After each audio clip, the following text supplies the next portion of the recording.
to our third Spotlight series. Our Spotlight series is where we focus on a current HubSpot partner and we discuss how they leverage the HubSpot Partner Programme to grow their agency. So for today's session, we're going to speak with Ross Breckenbridge of B&V Agency. B&V are a gold partner based in Southampton. So good afternoon, Ross. How are you? Hi, Kieran. Hi, everyone. How are you getting on? How's everything in Southampton today? Yeah, very nice. Bit of sunny weather. Can't complain, really. You didn't spice up your room as much as we did here today in HubSpot. No, I'm a little bit disappointed. We should have got a big logo on the wall. yeah, we should have warned you beforehand. But hey, so Ross, it'd be great for, I suppose, everyone here today to just learn a little bit more about, I suppose, B&V as the agency. Like you're an established agency before HubSpot came along. You'd been around since 1983. So it'd be great to hear a little bit of a background about the services that you offered beforehand and why you decided to shift towards a inbound or retainer model. Yeah, no worries. So I'll keep the story kind of shorter than sometimes it is. So yeah, just as a little bit of background about the business. We were set up in 1983 by my father. We've got a long history. And obviously during that time, they started, him and a partner started out at drawing boards as graphic designers. So the business has seen a lot of evolution and pretty much revolution through the years as well. Kind of fast forward to when I joined the business in 2008, I came from a sales background, a bigger kind of corporate background, and I was really kind of enthused by what we were doing in the business, but also I was kind of worried about some of the things that were happening. So a reliance on paperwork and also kind of over servicing smaller clients. We had that issue. We also had the issue in kind of the difficulty improving the return on what we were doing, and just kind of unpredictable income really. And they were kind of real big problems or roadblocks that I could see in the way for the future. And yeah, I kind of knew before we even got into speaking with HubSpot that we needed some kind of retainer-based model, some kind of more predictable income streams, and to kind of get away from the lumpy sales cycle of projects that we were kind of tied into at the time. So a retainer-based model was the perfect solution, really. Mm. And was it a big shift from what you were, I suppose, currently doing to kind of change towards inbound? Was it a big shift within the business for you guys? Yeah, so I think really the biggest shift was kind of mentally, because actually the services we were offering were pretty akin to what we do with an end-to-end service using the inbound methodology. So we had graphic designers in-house, we had web developer in-house, we had content writers in-house, and we were tending to work certainly with quite a few of our clients more on a tactical basis. So we might do a project with them, or we might do some social media, or we might do some email marketing. And so the skill set was in the business. We've had to learn and kind of upgrade our skills. I think maybe that was probably one of the things actually that one of the drivers of working with HubSpot was that we saw we had quite a good overall skill set within the business, but we saw a few of the areas kind of running away without us. So just advances in things like PPC and SEO that we didn't have the manpower to keep up with really. And so, yeah, to answer your question about the change, the mindset, I think, was the biggest thing, that we were going to be able to offer an end-to-end service and really have a concrete way of proving the return on investment for our clients. Interesting. And it sounds like, it's funny that it sounds like you mentioned the mental shift around all this, and it sounds like you came from a kind of a corporate background and environment, and you came into the agency and you kind of brought in this shift within what you guys were doing, or this sort of an additional kind of revenue stream that you guys were going to go after. Did you find it hard to kind of persuade other people within the business? Was it difficult to come around that, or what was that journey like for you guys? So yes and no is the answer. So I think within the business, certainly, so my dad's our MD. I was looking for a way of driving the business forward, taking the business on, him taking more of a back seat. And so we both recognised those issues that we had over kind of lumpy sales cycle and predictable revenue and return on investment for clients. But really, so during the sales process with HubSpot, it was I was ready to go into this to make this change. I think the key stakeholder in the business, my father, was absolutely behind it pretty quickly early on. The key change was the people that have been working in the business. So at the time, we're very lucky. We've had people stay with the business for quite a long time, and they're very good at what they do, and they were very set in what they were doing. And so me coming in and saying, right, okay, well, we're going to change slightly what we're offering here, and talking about a new piece of software and all the kind of training and stuff. I think that was the kind of biggest barrier. And the thing that got us over that was we have regular kind of quarterly off-site company meetings with the staff, and over a number of these, I'd been doing presentations about inbound and about HubSpot and where we were going. And I think there was some nervousness about changing of job roles and changing of the direction of what was an established and is an established business. And I think one day I said, I asked people, what do you think we're going to have to learn differently? What things are we going to be doing that are different? And actually the answer to that was, we're going to be harnessing what we do already in a much more process-driven, a much cleverer, and a much more transparent way. And then at that point, I think everybody kind of realised, okay, well, this isn't a revolution. This is evolving what we're doing, and it makes complete sense. And everybody was on board. And it's great that you said that, because you guys in B&V, you walked the walk. You learned it for yourself. You brought inbound into the business. You treated yourself, I suppose, as your own best case study or your own best client. And then you went to look to deliver this to clients. I suppose in that first instance, when you first came on with HubSpot, or you first came on to using inbound in that framework in the business, like, what was, I suppose, what was the most difficult part, I suppose, when those first few months or those first few years for you? Yeah, sure. So, I'm not going to pretend it was easy. We took this decision. There was a lot to learn, and I think we probably underestimated the investment in time that we needed to make. And so just the regular content, the regular blogging, the processes within the business, which are, everybody was already busy. And so without extra resource, how do we make this thing work for us? So the first thing was the mindset, making everybody actually understand that, yes, this is going to work, it's worthwhile doing. And that was the same for us as it is for pretty much every client that we bring on board. And that is, when they see that first lead come through the system, everybody goes, yes, that's why we're doing it. And that happened with us as well. And so, it was a juggling of resource and getting the commitment to doing this and sticking with it.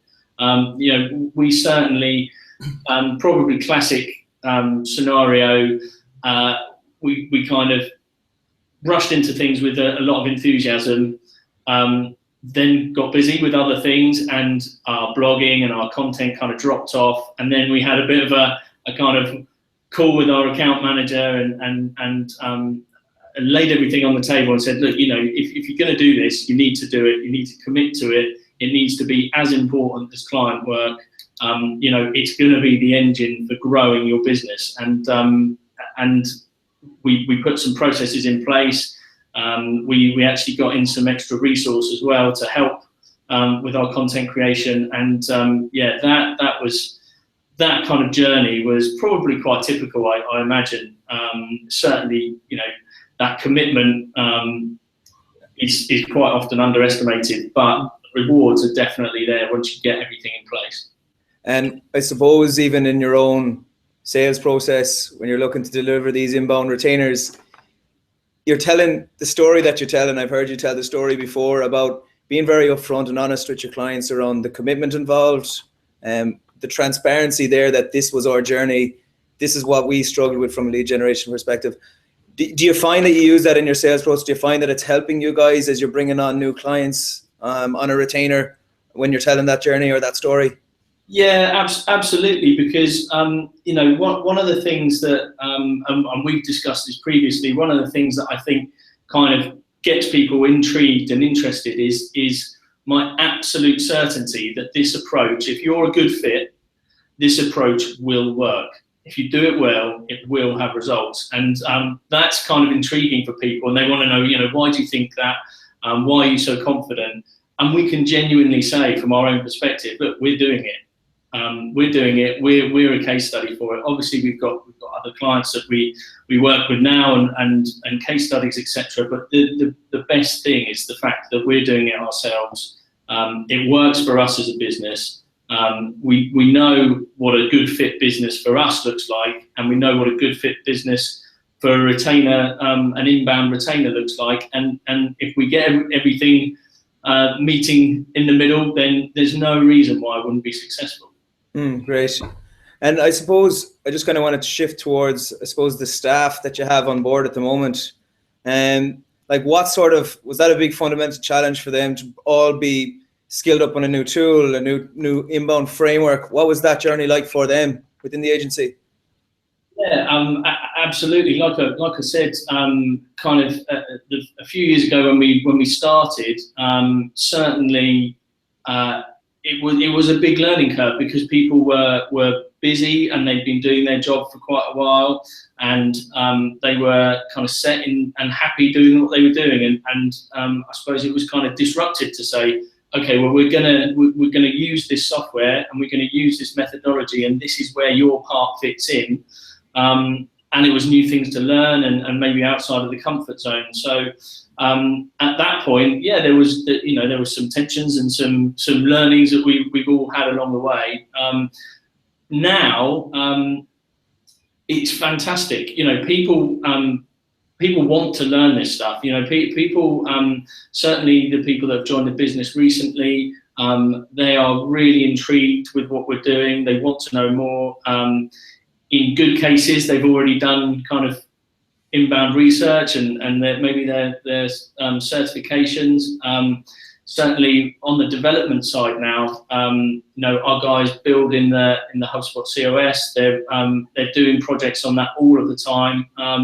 They love working in that. They're certified in those tools, and I think people love to see the value in what they're doing. And with a tool like HubSpot and with an inbound approach, they can really see where they're adding value to the whole process. Great. And I suppose it's funny that it's like with the staff that you're kind of bringing on board. I know, how big was the agency, I suppose, in terms of how big when you guys started, the point where you came on board with HubSpot, the point where you are now, you guys growing as an agency? Just to give the guys, I suppose, on the call a bit of background would be great. Yeah, so when we came on board, we were 10 strong, and we had a like I say, a good range of skill set in-house. So we had a developer, we had a couple of graphic designers, copywriters. I was working on strategy. The team has changed slightly and evolved as all teams do, really. But we've now grown to 14. So that's quite an increase in our headcount for us. And we've really kind of got to the place where it's fantastic, actually, that we've got specialists in every area that we need. in order to grow the business. So we've got every kind of discipline covered off, and we can now grow the business by bringing people into those teams to work in those teams. So that's been a kind of step change, really, for us. One of the other things as well, in terms of growing the team, obviously headcount is one of those things, but we are using freelancers much more, and we always used to have everything in-house, and I still believe that as much as possible that's a great way to go. But we have a good group of regular freelancers who are basically part of our team, really, and they've provided a lot of the resource that has enabled us to kind of grow the retainers in a controlled and calm and controlled manner, basically, as we're growing the business. So yeah, they've been a fantastic asset as well. And I suppose, what's been the biggest benefit of the HubSpot Partner Programme for you, would you think, Ross? Wow. So there's quite a few things to mention here. So personally, I've found enormous benefit from the small group coaching that we do. So sessions with other business leaders and other agencies, which has provided immense value in giving us insight into how to set up the kind of strict processes that we want to be able to put into the business so that we can really work efficiently. So that personally, those groups have been fantastic. In a wider sense, meeting people at events, meeting the guys like yourself, Kieran, at HubSpot, who give us awesome kind of industry insight, as well as obviously technical help as well. That's been absolutely invaluable. And one of the things that we were talking about recently, the benchmarking against other agencies. You know, this is a big community of successful businesses that are all on this kind of journey together. It certainly feels like that once you kind of start speaking to people and you start kind of connecting with people in the inbound community. It really does feel like that. And that insight and that support, it has been really invaluable. It has what we wanted to set out to do 3 years ago or 4 years ago when we joined up, and we wanted to make the business future-proof, really, and change the business model, have predictable income. It's there now, and that's, you know, the partner program has definitely been a core element of that. Great. And I know from speaking with other agencies, even I suppose early adopters, or even agencies that aren't current HubSpot partners, bringing in new staff and training them up. You mentioned that you took on 4 new staff recently. You found that you've benefited from the HubSpot resources when training and upskilling new client notes. It can be a challenge at some points, but how have you found that? Has it been beneficial for you guys, is bringing on new staff? Oh yeah, absolutely. I mean, I'm sure anybody who's watching this, who runs a business or a team, appreciates, you know, you're getting busier, you bring somebody into the business and you need to take the time out to train that person. And actually, in the short term, it kind of exacerbates the problem of being so busy. With the HubSpot training tools and the academy, a lot of that can be, you know, if you get the right people, which hopefully we've done and we're confident we have done, you know, a lot of that training can be conducted on their own, and then they can come in and we can have roundup sessions. So a lot of the kind of hard yards of the training can be done kind of self-taught, and then they come in and we do roundup lessons and round off what they've learned and make sure that it's being put into practice in the right way. So yeah, it's been absolutely invaluable. That's great, guys. I do see, the reason I ask is I see your team completing certifications day in, day out, and I get notifications when they complete them. So I notice your team. That's why I kind of wanted to touch on that. Yeah, they're leaving me behind. I need to. You might have to up some of yours, but we'll see. We'll talk about that again. Yeah, I need to spend some time doing them myself. One of the things I kind of wanted to ask, I suppose, if you were to go back and start this all over again, Ross, or if you were to say to your best friend that was starting an inbound agency, I suppose, is there any kind of pitfall that you would look to avoid, or is there any kind of lesson learned, I suppose, that you could share with everyone here today? Yeah, sure. I mean, so yeah, there's definitely, we're always learning lessons all the time. But in particular, at the outset, I think that there's kind of three things that we probably didn't appreciate, or mistakes that we made. The first one was what we mentioned already about the commitment to making this work. You know, you have to go into it with your eyes open. The second one has been about transparency of what we're doing. So we use a few tools in-house now that really help us kind of take communications away from email a lot of the time, and give us a place where lots of people can contribute and collaborate together on one platform, and be really kind of open and transparent about what's happening day to day on their account, what's being done, and the results of that work as well. And then the other one is something that you're always kind of refining. I'm sure we're not alone in this, but the pricing model is something it's difficult to get right at the beginning, and I think we made mistakes, certainly, but with the help of our channel account manager and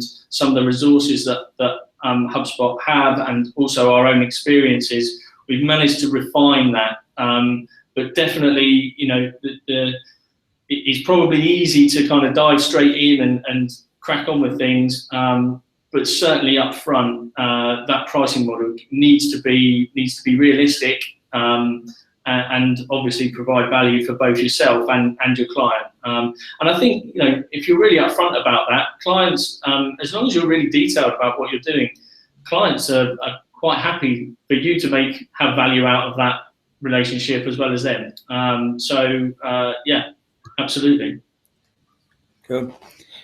And I suppose the next 12 months for you as an agency, I suppose, what's the roadmap like for you guys? What's in store what's the future hold for B&V? Wow. Well, there's a few plans. There's a few plans afoot. So the first kind of hurdle for us is to get to a platinum partner. So we're not too far away from that. So I'm hoping, or the plan is, by the end of the year, would be fantastic. And then actually, if we manage to do that, then there'll be a break where we need to hire again. So at the moment, with the team that we've got, I think we've got capacity to take on a couple more clients. But when we get those people on board, then we're going to need to recruit again. So and then a bigger question is our office, because we're pretty full up now. So that's something that's in the back of my mind too. It sounds like it's something that's keeping you up at night. Yeah. I suppose. And guys, just so if anyone has any questions for myself or for Ross about HubSpot or the partner program, you can type it into the chat pane on the top right, and we'll get a chance to maybe read them at the end. Just wanted to kind of give that as a disclaimer so you guys can get a chance to input in as well. And Ross, like, it's obviously that you're growing the agency, and you mentioned there's a couple of things that you're thinking about within the agency. Do you foresee any real major challenges that you're going to face in the next 12 months as you're looking to grow and scale the business at this pace that you're doing? Yeah. So I kind of alluded to that already. So one of the major ones is office space for us. But that, I think, you know, that's something that we'll have to deal with, and hopefully within the next 6 to 9 months. But in terms of resource, that's another issue. So hiring is always been has proven reasonably difficult. But we've hired pretty well. We've hired really well, in fact. But it's definitely something we made a conscious decision to keep our ear to the ground, keep kind of recruitment lines open all of the time, because the talent pool that's out there, not the perfect person might not be available at the perfect time. So that's definitely something that we're keeping an eye on, and making sure that we're abreast of who's out there and their skill sets. That's probably the kind of biggest issue, really. And then the other thing is, in terms of the speed of growth, I mentioned earlier, we use a really good set of freelancers who work with us on a regular basis, and then so as we grow, hopefully quickly, we're going to need to kind of ramp up that resource, and it might not necessarily be headcount within the business, but opening up our networks and making more connections with people, maybe on a freelance basis as well. So they're the kind of challenges that we can really see in the coming months. I suppose it's a little bit of a vague question, but you mentioned there in staffing and resourcing and knowing who to hire next. I know it's a big conversation that I have with agencies is, who do we hire next? Maybe sales, maybe marketing. Have you any advice for anyone on the line, or any maybe decision that you made that you thought was the right one, or even the wrong one? Would be great to hear your thoughts. Yeah, sure. So we've hired, like I kind of mentioned earlier, going back to how we were previously, in a smaller team, in what you might have termed back in the day a full service agency. People had their roles, but a lot of the time, it was digging in and helping across functions, and we've definitely moved now into a position where we've got kind of specialists within the business, and so we're bringing more junior people into established teams, so they can be trained up, etc. So we've recently hired an inbound consultant who is fantastic and is working really, really well.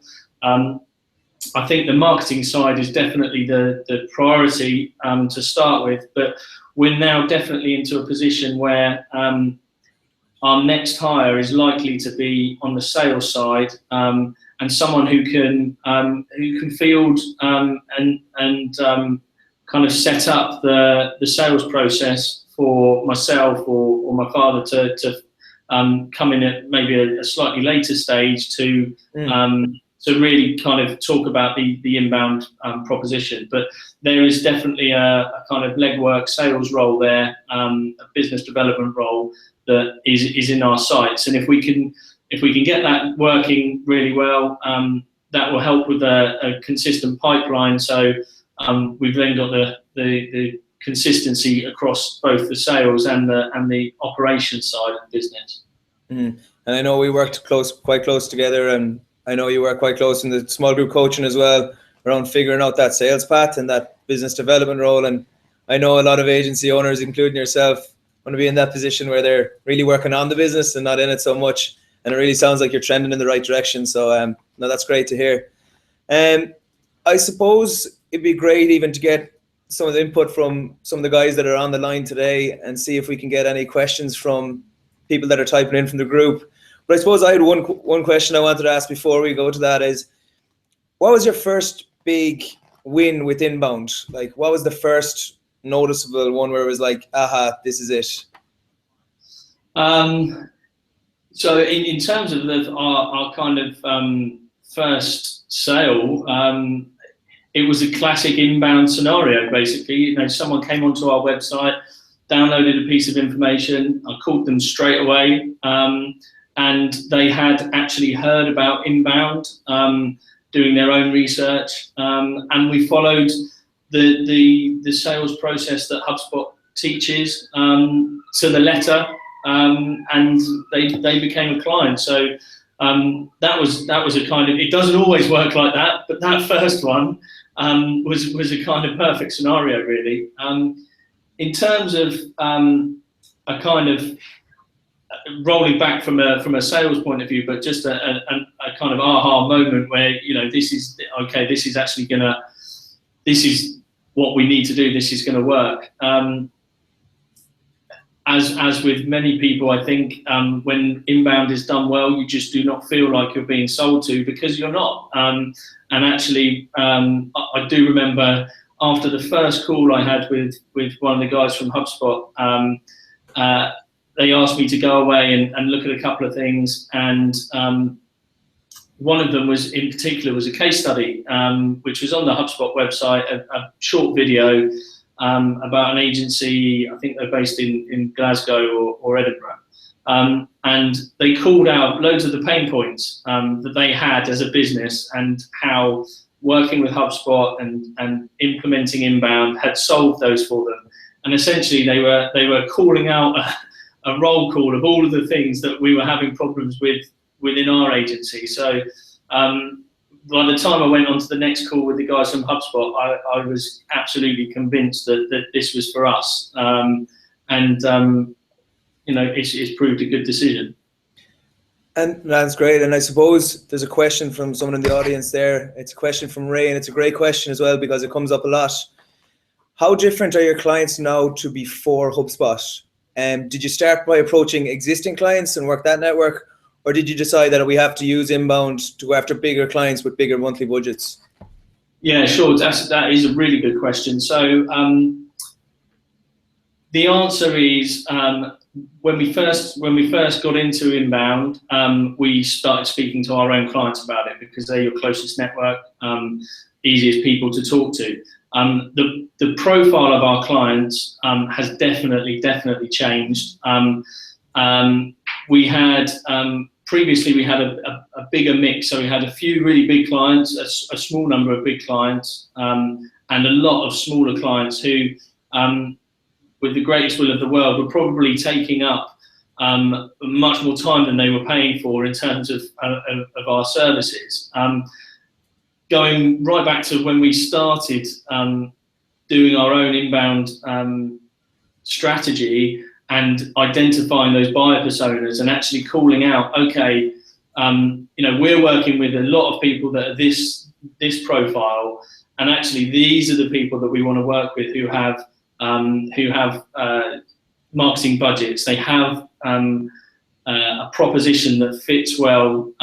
They have the resources to be able to get us to do something that's going to be end to end, and we're not going to be kind of scratching around. And that has definitely been the case. So the clients that we get on board now are definitely of a kind of higher spend, obviously, but of a more, I suppose, corporate nature than the ones that we were working with before. And that was one of the things that was kind of called out right at the beginning in the sales process. Okay, we want to change the profile of the clients. We always talked about bringing on board that one or two extra, big clients with a bigger spend. And we talked about it, but there was no actual plan on how to get there. And it's much easier with this process, with inbound, with being able to show return on investment, to change that profile of who we're talking to, and that's definitely happened for sure. And I suppose the next question follows into this: have you turned away clients that you were currently working with? Like, have you turned away existing clients that maybe weren't such a good fit for the shift that you were making? Yeah, sure. So we have, although not in such an upfront way. So there's been a couple of clients who we've probably priced out of using our services, which was fine. We found them other people to work with, and that worked out fine. We do have now a lot of inquiries that come through, and we are able to kind of qualify those people in or out quite early in the process. So there are a number of people now that we know would just either not a good fit for us, or they won't have the budget, and we'll qualify them out of the process early on. And certainly before we started working with inbound and HubSpot, we were not so good at that. So we would quite often spend a lot of time and effort teeing up sales opportunities with people who either were looking for information and were not really ready to buy, or who didn't really have the budget in order to get the results that they were talking about. And so that doesn't really happen anymore. So it sounds like you've actually chosen not to work with some clients that within early in the sales process, that you've had conversations, either they weren't a good fit for you or you weren't a good fit for them, but you've called it out quite early in the process that it's not such a good fit for either of you. I suppose that sounds like it was a big change for you anyways, that's for sure. Yeah, it definitely was. And actually, having the confidence to do that is fantastic. It sometimes goes against your natural instinct to turn away business, but being in a position where we're confident enough to do that is a really good thing for the business. There's another question from the audience there. What specifically did the inbound consultant help you with, and are they a billable resource or a consultant and advise you? Are they an available resource? Was that? Yeah, so I'll show you there. So it was about the inbound consultant, and what specifically did they help you with was the first part, and then are they a billable resource or a consultant that can advise you? Yeah, so a background into the consultant, I think would be the main question. Yeah, I mean they are absolutely a resource that you can rely on. We're in touch with our channel account manager a lot. So specifics about what they helped us with. So the onboarding process up front, really nailing our buyer personas, understanding that we were working with the wrong type, or a lot of the time we were attracting the wrong type of people, and then ended up working with the wrong type of people. Not necessarily the wrong type of people, but not the profile that was going to help us grow the business. And being really practical and hands-on in that process, and also giving us the expertise that they're working with a lot of other agencies that go through very similar scenarios, and giving us the kind of use of that knowledge, so to speak.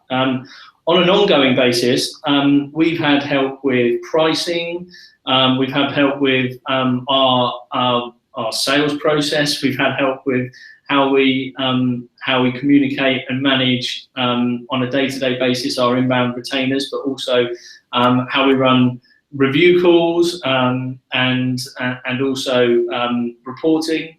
Obviously, we get a lot of kind of if there's any technical questions. We've had clients who want to use the platform for different things. So some of them are lead generation, some of them have been recruitment in the past. And so, insight and actual and real tangible resources to say this is how you do it, not just this is the theory behind it, but this is, let's sit down and work out how we're going to do this. And put it into practice, and it has been our channel account manager. We've had a couple, we've had two now, and they've both been fantastic. They really have. Because I know you're an agency in particular who really do leverage the resources that I suppose we provide here in HubSpot. People on the call that mightn't be so familiar with it is every agency that comes on board is assigned a channel consultant who helps them with their onboarding and training, and very much helping them, supporting them with their campaigns for themselves and for their clients. And we also have a sales resource, and that's mainly around helping you guys sell inbound marketing retainers. And I know, Ross, we have general calls where we strategize on deals, or we strategize on how we might approach this, but you also work very closely with your channel consultant, Noemi, supporting you through your campaign and helping you guys kind of figure out some processes based on everybody else in the agency. Have you found the community, I suppose, that's available in HubSpot helpful for you, learning from other partners, learning from the guys that are supporting you? Has it been a big benefit for you, do you think, in the agency? Yeah, absolutely. For the business and for me personally, I've learned an awful lot from some of the other guys who run agencies in the UK who we met up with. We came to a partner day in Dublin, myself and a colleague in May, and that was fantastic. Not only because there was some great talks and some good kind of classroom teaching, but also meeting the other people that are in a similar boat to us. People who are either slightly ahead of us in their development, and people who we can give a bit of insight to because they're just coming into the process, or they're starting to build up their team. So yeah, absolutely. The community's been absolutely brilliant. Added to that, so we've joined up with another agency that are based in Bournemouth, just down the road from us, who we're going to run a HubSpot user group with. And then we're also involved with 6 other agencies, ourselves, the one in Bournemouth, and 6 others that are putting together a UK-wide HubSpot user group, which we're working on at the moment. So it raises our profile, it gives us great access to resources, and continue to develop our learning. And we've met some great people. We have a great time as well. No, it's really great. I know it's great. I think the community within HubSpot is nearly one of the biggest benefits, and how open and every agency is to working with each other and dealing with each other is great, and learning from each other. I think it's fantastic as well. So Ross, I suppose, thanks very much for everything today. It was really useful to get an insight into where you guys were before, where you guys are now, and I really look forward to working with you and seeing your success. I've high hopes for you guys as an agency in B&V. Thanks very much for coming along. It's been great. And I suppose for anyone on the call that's here today, if you want to check out the HubSpot Partner Programme, thanks for joining us as well. You can go to hubspot.com/partners, and you'll be able to get a whole load of resources there around what it is like to be a HubSpot partner. Ross, thanks very much. I'll leave you to the rest of your day. Thanks for taking some time out to enjoy us or to join us, but it's been great. Thanks. We'll speak soon. Thanks, Kieran. I hope it was useful. Okay, see you soon. Bye now. Yes, bye now.